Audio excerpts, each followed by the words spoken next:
Assalamualaikum, hai anak-anak, bagaimana kabarnya hari ini? Ketemu lagi sama saya Ibu Novi. Mudah-mudahan kita sehat selalu ya. Hari ini kita akan belajar tentang perkembangan teknologi pangan kelas 3, tema 7, subtema 1. Kita patut bersyukur kita tinggal di daerah yang subur.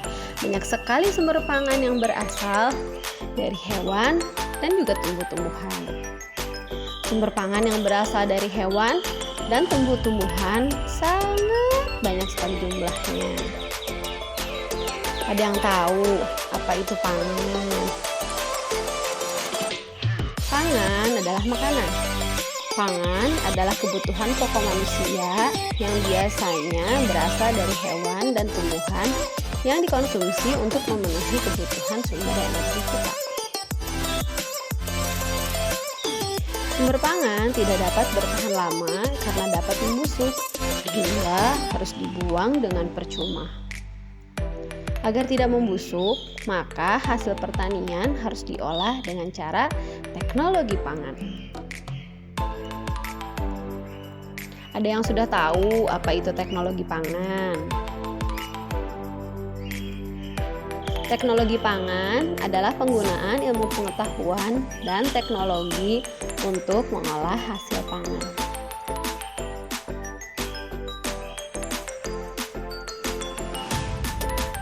Teknologi pangan dapat membuat makanan awet karena yang pertama, pengawetan, yang kedua, pengemasan, dan yang ketiga adalah penyimpanan. Penggunaan teknologi pangan pada tumbuhan. Contohnya itu kedelai, dibuat tahu, tempe, kecap, dan juga susu kedelai. Stroberi contohnya dibuat selai stroberi, jus stroberi, dan juga es krim stroberi. Contoh selanjutnya adalah singkong. Singkong bisa dibuat peyem. Lalu juga dibuat keripik singkong. Contoh selanjutnya adalah jagung. Jagung dibuat popcorn, bakwan jagung, dan juga jagung susu keju. Contoh selanjutnya adalah gandum.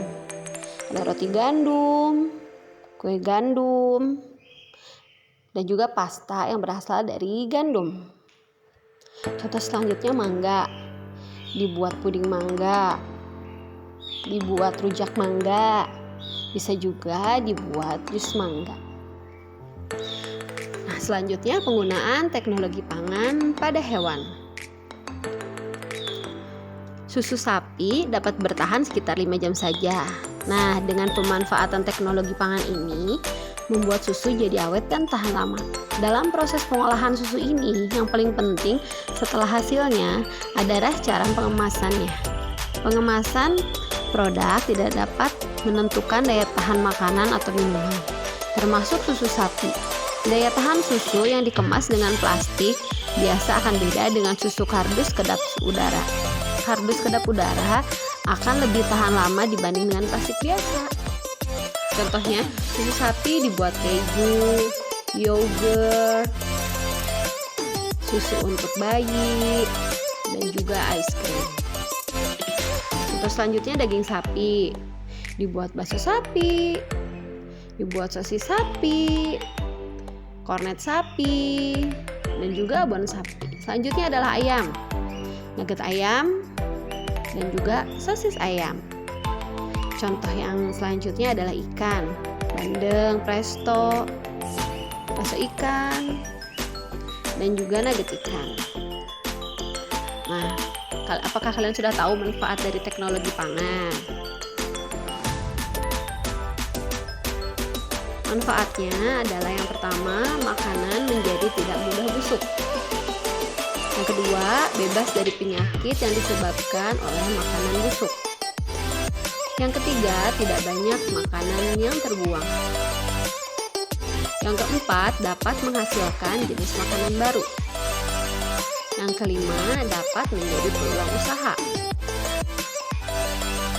Yang keenam, makanan lebih praktis dimakan. Dan yang ketujuh, meningkatkan kreativitas dalam mengolah makanan. Bagaimana anak-anak? Sudah paham kan tentang teknologi pangan? Oke, kalau begitu kita sama-sama jawab soal ya. Yang pertama, apa arti dari pangan? Yang kedua, apakah hasil pertanian dan peternakan dapat bertahan lama? Yang ketiga, bagaimana mengolah hasil panen? Yang keempat, apa saja contoh makanan yang terbuat dari kacang kedelai? Yang kelima, apa manfaat dari teknologi pangan? Nah, sekarang kerjakan ya anak-anak. Mengolah hasil pangan dengan teknologi baik dengan cara pengawetan, pengemasan, dan penyimpanan. Nah, terima kasih anak-anak.